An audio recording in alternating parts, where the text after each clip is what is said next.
Thanks so much. It's really a pleasure to be here today and see such a crowd full of people. It's really quite amazing. So I want to thank people that organized this event. It's fantastic. So I'm Dr. Corinne Fischer. I'm a geriatric psychiatrist based at St. Michael's Hospital here in Toronto, and I run the memory clinic there. Okay, so here we go. So this is me. So I don't have any, I have a few relevant disclosures, and they're listed there. So I wanted to start with some basic questions that we can maybe reflect on as I go through my presentation. I won't ask these questions, but just think about them. Does having a psychiatric disorder increase your risk of dementia? So I often get asked that question. Does treatment of the disorder matter?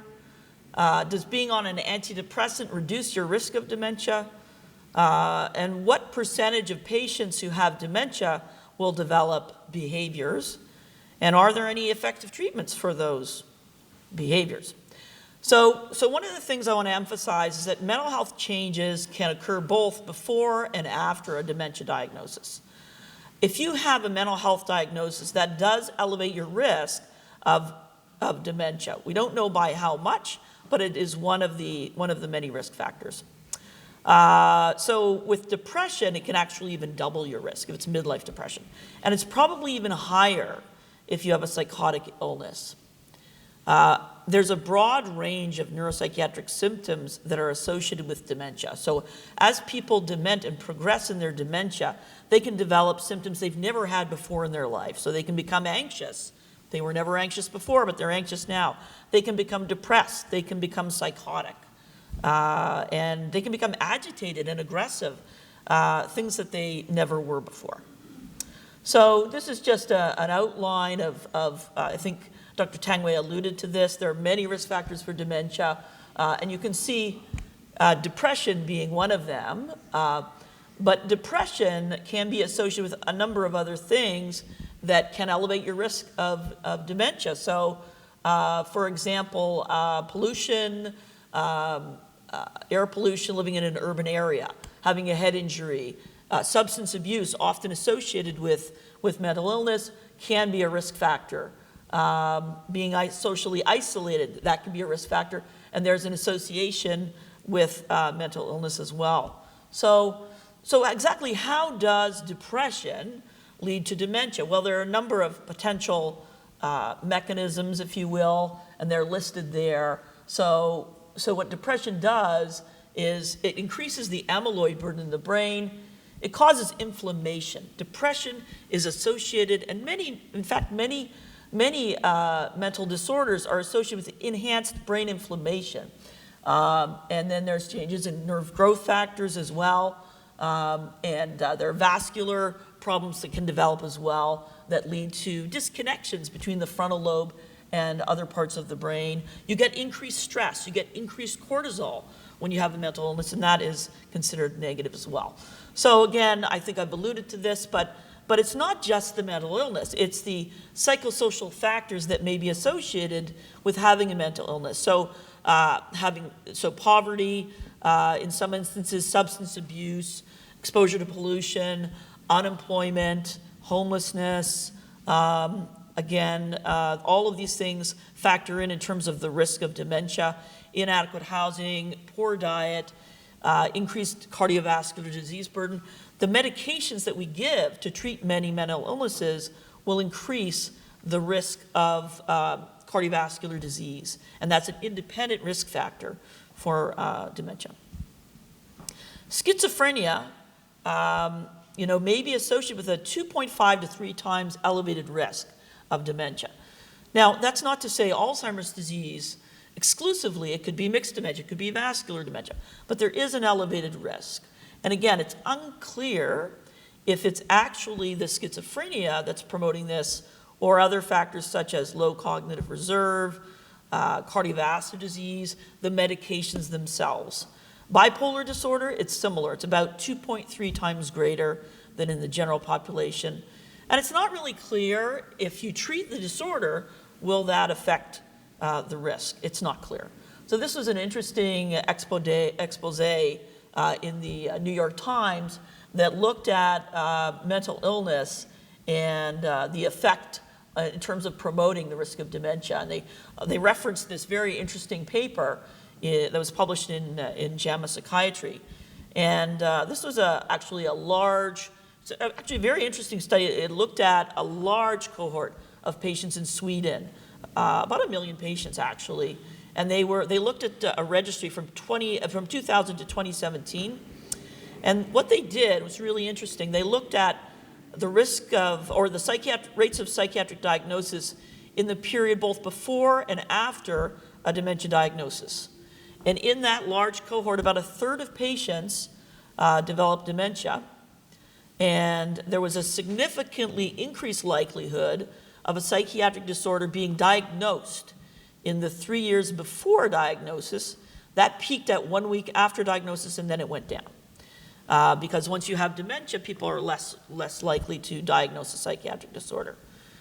So similarly, in terms of medications, they looked at the utilization of things like antidepressants, and that increased in the 2 years before diagnosis, peaked at 6 months after the diagnosis, but it actually persisted for up to 5 years after the diagnosis. So most people who sort of started off with an antidepressant, they remained on it for a period of time. And this is not just Alzheimer's disease, this is all forms of dementia. So this is a little bit hard to see, but the graph on your right shows what I just talked about, the elevated risk before of psychiatric illness before a formal diagnosis of dementia, and then how it petered out afterwards. And that's for all forms of dementia. So Alzheimer's disease, vascular dementia, frontal temporal dementia, all of that. And the graph on your left, what that shows, the blue line are, the orange line are the control participants, the blue line are those that develop dementia. And you can see that those that had a dementia diagnosis, and they looked at a variety of medications. They looked at antidepressant medications, anti-anxiety medications, and so on. And there was an elevated risk before the dementia was diagnosed. And then that sort of went down as time progressed after diagnosis, but it never really got back down to the level of the control group. So mild behavioral impairment is something that I am very familiar with. I have a close friend and colleague, Zainer Ishmael, who's done a lot of really fundamental work in this area, starting back in 2016. And this is the idea that it's not just cognitive impairment that leads to dementia, but rather there's this prodromal phase where you can have psychiatric symptoms and behavioral symptoms that can be an important predecessor to the development of dementia. So there's a theory, and I think it's gaining a lot of ground, that the first symptom might not be cognitive impairment as much as it might be behavioral impairment or behavioral symptoms.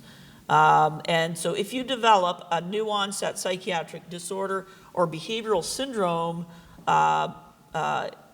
you are much more likely to end up with dementia.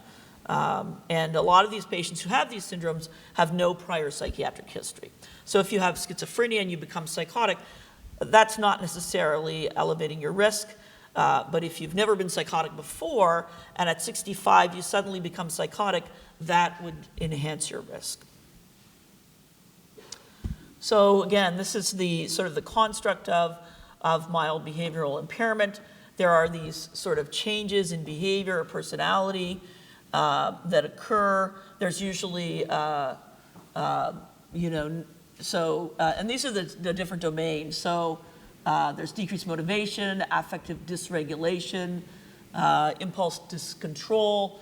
These are people that sort of do things without thinking, socially inappropriate behavior, and abnormal perceptions, psychosis. And then for it to be mild behavioral impairment, it has to affect function in some way, social function, interpersonal relationships, ability to perform in the workplace, and so on and so forth. So, and it can't be due to something else. So if you've already got a psychotic illness or depression, that doesn't qualify. And there's no other diagnosis driving what you're seeing. So this is a really actually interesting paper, another interesting paper that looked at this notion of do antidepressants are they helpful in sort of preventing dementia? Again, this is not conclusive, but it's a really interesting idea that maybe things like SSRIs may actually be protective or neuroprotective. Again, this is one study. It hasn't really been replicated, but it does sort of raise an interesting question. And in that study, they looked at about 800 patients, and these are patients non-depressed from what's called the Alzheimer's Disease Neuroimaging Initiative dataset, and they looked at progression from cognitive impairment to Alzheimer's, and then various CSF biomarkers. And what they found was that those patients who were on SSRIs, those are drugs like Prozac, Zoloft, Luvox, you may be familiar, actually decreased the level of beta amyloid in the brain, and no difference in CSF markers per se, but those that were treated for 4 years with an SSRI had a delayed onset of dementia by as much as 3 years relative to those who were not, or who were on short-term use. So that seemed to be having a bit of a neuroprotective effect. Again, we don't have enough evidence to say this is definitive, but it does raise a question: are there treatments that may be actually neuroprotective? So the flip side of having a psychiatric diagnosis and that making you more vulnerable to dementia is that when you develop dementia, you can develop behaviors that you never had before. So onset of dementia is associated with neuropsychiatric symptoms in about 80% of patients. And from what I see in my clinic, these symptoms really cause significant caregiver distress, probably much more so than having an impaired memory or even functional decline, because we don't really know oftentimes how to deal with patients that have these symptoms, in particular if there's aggression or agitation or psychosis. And they're associated with a really accelerated rate of admission to long-term care homes. We don't have a lot of good treatments. We typically borrow from the psychiatry world what works with patients who have psychiatric illness, but we don't have a lot of treatments specific to dementia. Due to,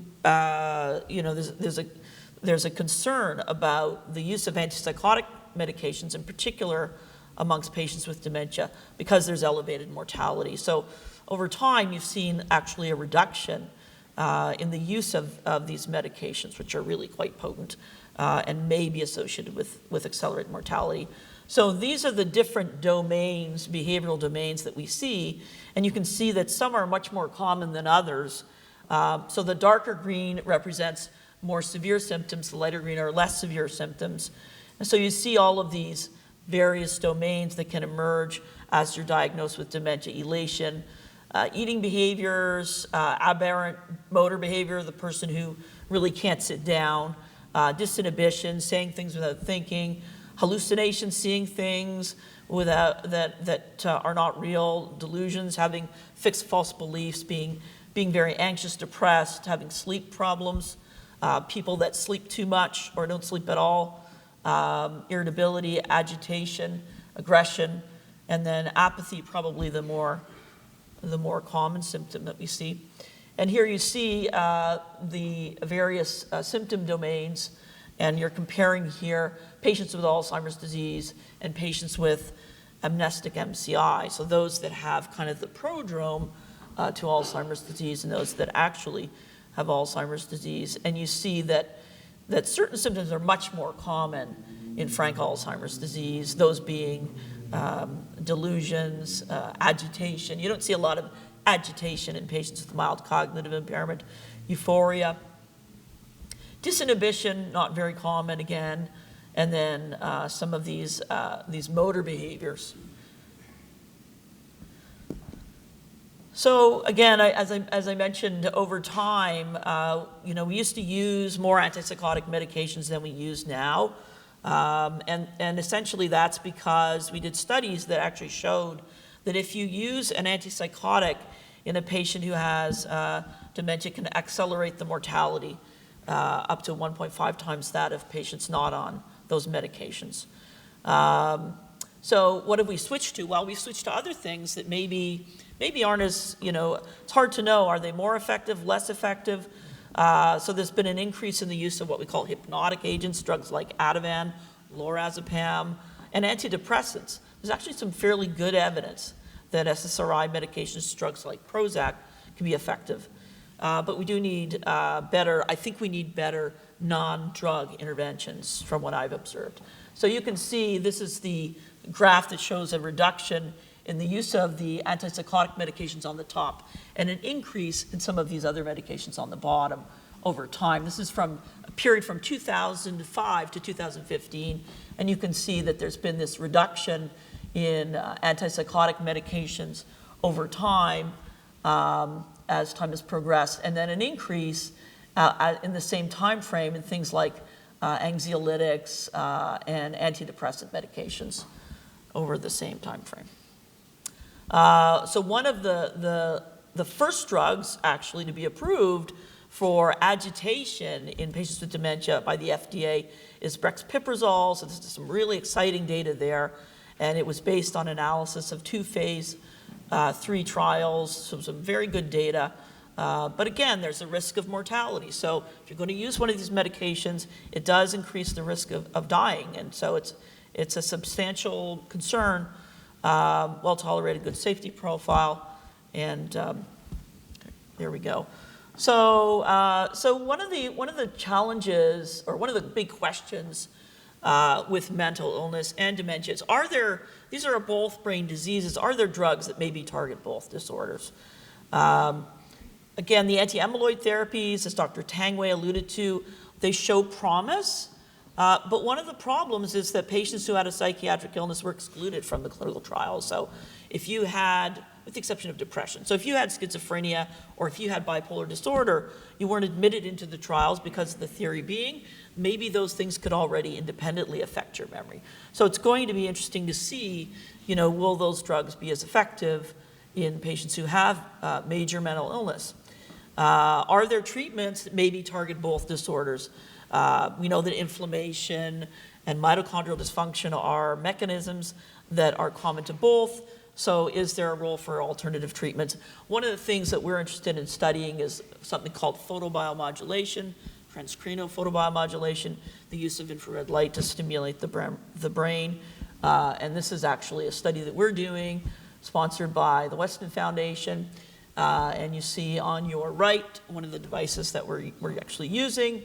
And it's something you should wear on your head, and it's we've got a 6-week trial that we're running at the moment, and we have some promising, very preliminary data, but this is really something that remains to be seen as to whether or not it will work. We also have another study that we're doing, looking at can we use EEGs to differentiate different types of dementia. So you can learn more about those, I think, during the exhibit hall presentation. And so there's my presentation, the post-quiz, the questions that I raised at the beginning. You can, again, reflect on those, and maybe I can go through them. So does having a psychiatric disorder increase your risk of dementia? I think it's pretty clear that that's a yes. Does treatment matter?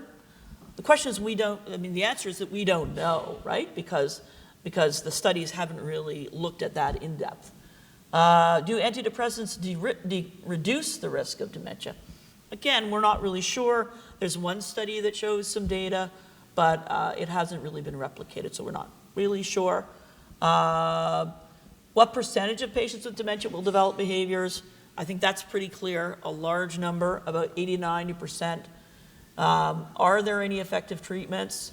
Well, as I alluded to, we do have brexpiprazole that has just been approved by the FDA for management of agitation. So I think the future looks a little bit more promising, at least in that regard.